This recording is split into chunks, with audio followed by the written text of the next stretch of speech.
Hello everyone. आप सभी का मैथ्स एकेडमी पे स्वागत है। पिछले अध्याय में मैंने जितने भी लेक्चर कराया आई होप आप लोगों ने देख लिया होगा। आज के अध्याय में क्रिया का विश्लेषण करेंगे और इससे आने वाले ऑब्जेक्टिव, इससे आने वाले प्रश्न को देखेंगे। चलिए आगे बढ़ते हैं। और ये अपना प्यारा सा टेलीग्राम चैनल है जिसे सभी लोग ज्वाइन कर लेंगे। इसे ज्वाइन करने के लिए आप कमेंट बॉक्स में पिन किया हुआ मिल जाएगा, यानी तो डिस्क्रिप्शन में भी इसका लिंक मिल जाएगा। आप चाहे तो इसे स्कैन भी कर सकते हैं वीडियो को पॉज करके। स्कैन करने के लिए आप गूगल पे जाएंगे, एक कैमरा का आइकॉन रहता है, वहाँ क्लिक करेंगे और इसे स्कैन कर लेंगे तो आप डायरेक्ट टेलीग्राम पे चले जाएंगे और वहाँ से आप ज्वाइन कर लेंगे, जिस पे आपको PDF notes, board PNG, TPP, class schedule और क्लास नोटिफिकेशन मिला करता है। साथ में प्रैक्टिस क्वेश्चन भी मिला करता है।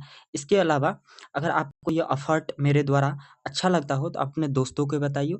लाइक, सब्सक्राइब और शेयर करना ना भूलें। चलिए आगे चलते हैं, देखते हैं। क्रिया क्रिया क्या है? क्रिया को इंग्लिश में कहते हैं वर्ब। क्या कहते हैं? वर्ब। क्रिया वह शब्द है जो किसी कार्य के होने या करने का बोध कराता है। यह वाक्य का सबसे महत्वपूर्ण अंग है। तो क्या कहता है? यह वाक्य का सबसे महत्वपूर्ण अंग होता है, क्योंकि इसके बिना कोई भी वाक्य पूर्ण नहीं हो सकता। क्रिया हमें बताती है कि कर्ता क्या कर रहा है, क्या हो रहा है या उसकी स्थिति क्या है। देखिए, क्रिया हमें क्या बताता है? जो कर्ता जो है, कर्ता क्या कर रहा है और क्या हो रहा है, और कर्ता का स्थिति भी बताता है। कैसे? चलिए उदाहरण के थ्रू समझे। जैसे राधा नाच रही है, तो नाचने का काम कर रही है। राधा क्या कर रही है? तो नाचने का काम कर रही है। सूर्य चमक रहा है, सूर्य की स्थिति बता रहा है। क्या? तो सूर्य चमक रहा है, उसकी स्थिति बताया जा रहा है। बच्चा सो गया, सोने का काम कर रहा है। बच्चा बच्चा क्या कर रहा है? सोने का काम कर रहा है। चलिए आगे बढ़ते हैं। देखिए क्रिया का भेद। क्रिया का भेद। क्रिया को मुख्य दो रूप आधारों पर वर्गीकृत किया गया है। कर्म के आधार पर और एक होता है संरचना के आधार पर। तो कर्म के आधार पर क्रिया के दो भेद होते हैं। कितने होते हैं? दो भेद। अकर्मक क्रिया, जिसे इंग्लिश में कहते हैं इंट्रांजिटिव वर्ब। जिस क्रिया का फल या प्रभाव सीधे कर्ता पर पड़ता है और उसे किसी कर्म की आवश्यकता नहीं होती, वह अकर्मक क्रिया कहलाता है। आप कहते होंगे सर इसमें कर्ता कैसे कहते हैं, हम समझ में नहीं पाते। जब कारक पढ़ाएंगे तो कर्ता वाला ये जो है आपका कन्फ्यूज़न दूर हो जाएगा। इसके आने वाले वीडियो में आपको कारक भी मिलेगा, क्योंकि कारक से भी आपके बोर्ड में अच्छा खासा क्वेश्चन आता है। चलिए, बोलता है आप पहचान देखिए। क्या, किसे, किसको प्रश्न पूछने पर कोई उत्तर नहीं मिलता है। आकर्मक क्रिया को आप कैसे पहचानेंगे? तो क्या, किसे, किसको, इस तीनों से जो है ना आप प्रश्न करेंगे, उसमें एक भी उत्तर नहीं आया। अगर उत्तर नहीं आया तो मतलब वो आक्रामक क्रिया है। आप पूछिएगा सर अगर उत्तर आ गया तब क्या हो जाएगा? तो उसको भी चलिए आगे देख लेते हैं। इसका उदाहरण देख लिए। बच्चा रो रहा है, क्या रो रहा है? कोई उत्तर नहीं आ रहा है, क्या रो रहा है? मतलब कोई अर्थ ही नहीं बन रहा है इस वाक्य के लिए। बच्चा रो रहा है। अन्य उदाहरण जैसे हंसना, सोना, चलना, मारना, तैरना, ये सब क्या है? अकर्मक क्रिया के अंदर ही आता है। चलिए आगे बढ़ते हैं।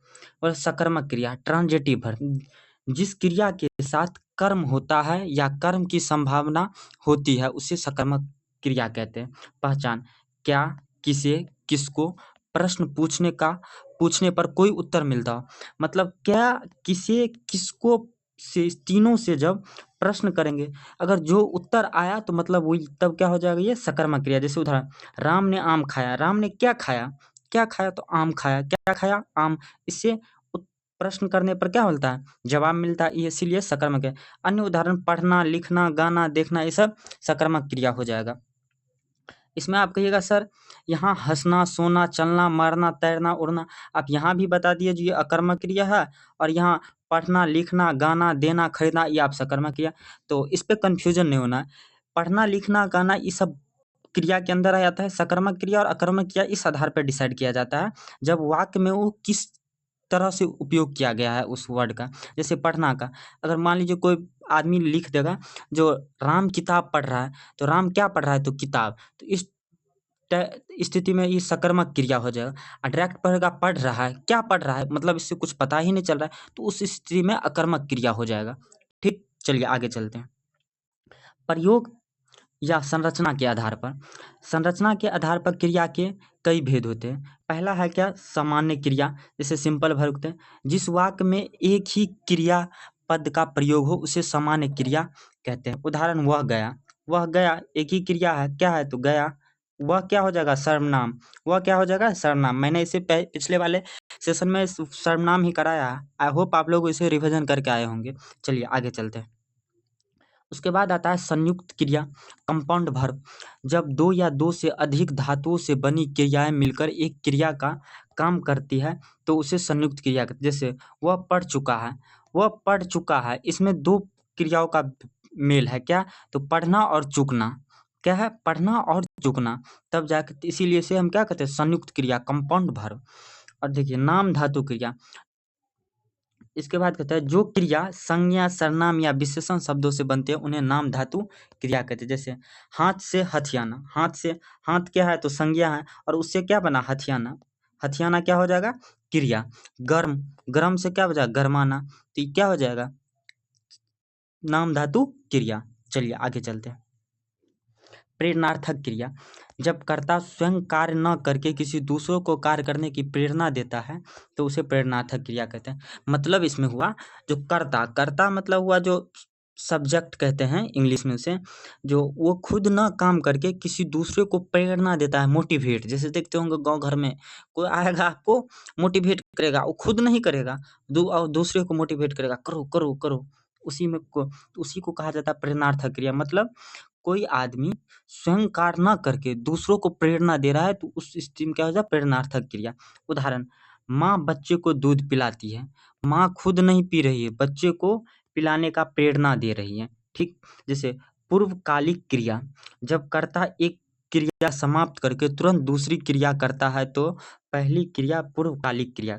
पूर्व, देखिए पूर्व, पूर्व मतलब होता ही है पहले, मतलब अभी जो प्रेजेंट में चल रहा है उससे पहले वाले चीज को पूर्वकालिक क्रिया कहेंगे। क्या कहेंगे? पूर्वकालिक। जब कर्ता एक क्रिया समाप्त करके दूसरी तुरंत तुरंत दूसरी क्रिया करता है तो पहली क्रिया पूर्वकालिक। जैसे वह पढ़कर सो गया, तो पहले काम क्या हुआ? पढ़कर, पढ़ा, फिर क्या किया? सो गया। यहाँ इस लाइन में आपको पूर्वकालिक क्रिया कौन आ जाएगा? तो पढ़कर। क्या हो जाएगा? पढ़कर। देख रहे हैं यहाँ लिख रहे हैं, यहाँ पढ़कर पूर्वकालिक क्रिया है। पहले वो पढ़कर सो गया। जैसे आप एक और एग्जांपल देख सकते हैं, वह खेलने के बाद खाना खाया। तो पहले क्या किया? तो खेला, उसके बाद खाना खाया। तो खेलना यहाँ क्या हो जाएगा? पूर्वकालिक क्रिया। ठीक। चलिए आगे चलते हैं। क्रिया का मूल रूप धातु, क्रिया का मूल रूप धातु मतलब क्रिया का मूल रूप धातु कहलाता है। क्रिया का मूल रूप धातु कहलाता है। देखिए क्रिया का जो मूल रूप है ना धातु कहलाता है। आप यहाँ हिंदी में थोड़ा आपको कंफ्यूज है, मैं थोड़ा इंग्लिश ग्रामर की ओर ले चलता हूँ। आपने देखा होगा जब भर पढ़ते होंगे तो भर में V1 V2 V3 ऐसे करके होता है ना। जैसे गो, गो, वेंट, गो, गोइंग, इस सब प्रकार जो होता है ना, वही धातु उसको वहाँ कहते हैं आपको V1 V5 इस जो भी है कहते हैं, और यहाँ आपको धातु कहा जाता है। क्रिया के सभी रूप इसी धातु से बनते हैं। क्रिया के जो है सभी रूप इसी, जैसे जा, खा, सो, पढ़ आदि धातु है। इन धातुओं में ना प्रत्यय जोड़कर क्रिया बनती है। जाना, खाना, सोना, पढ़ना। देखिए आप कहिएगा सर आप इंग्लिश ग्रामर से इसे कंपेयर क्यों करिए? वाकई में नहीं कंपेयर करना चाहिए, क्योंकि हिंदी व्याकरण एक अलग है और इंग्लिश ग्रामर एक अलग है। तो मैंने इसलिए थोड़ा आपको वहाँ ले जाया ताकि आप कुछ समझ सके जो धातु क्या चीज़ है, धातु का मतलब क्या होता है, क्योंकि हिंदी व्याकरण अधिकतर आदमी पढ़ता नहीं है, उसे तवज्जो उतना नहीं दे पाता है। ठीक। चलिए तो आज के लिए लेक्चर यहीं रखते हैं। देखिए मैंने फर्स्ट लेक्चर में कहा था जो छोट-छोट वीडियो रखेंगे और ग्रामर से, हिंदी ग्रामर से आने वाला सभी टॉपिक को कवर कर लेंगे और इससे एक भी ऑब्जेक्टिव नहीं छोड़ेंगे। ठीक। आज के लिए थैंक्स फॉर वाचिंग। और हाँ, टेलीग्राम को चैनल जो है आप जॉइन करना ना भूलेंगे। टेलीग्राम चैनल कहाँ से जॉइन करेंगे? तो कमेंट बॉक्स में इसका पिन हुआ लिंक मिल जाएगा या नहीं तो डिस्क्रिप्शन में लिंक है। और साथ ही में आप अपने अगर अच्छा लगता हो तो क्लास को शेयर कीजिए, अपने दोस्तों को बताइए और सब्सक्राइब करना ना भूलेंगे। चलिए आज के लिए इतना ही। Thank you everyone. मिलते हैं अगले लेक्चर में फिर नए टॉपिक के साथ। तब तक पढ़ते रहिए, मुस्कुराते रहिए। जय हिंद। Thank you everyone.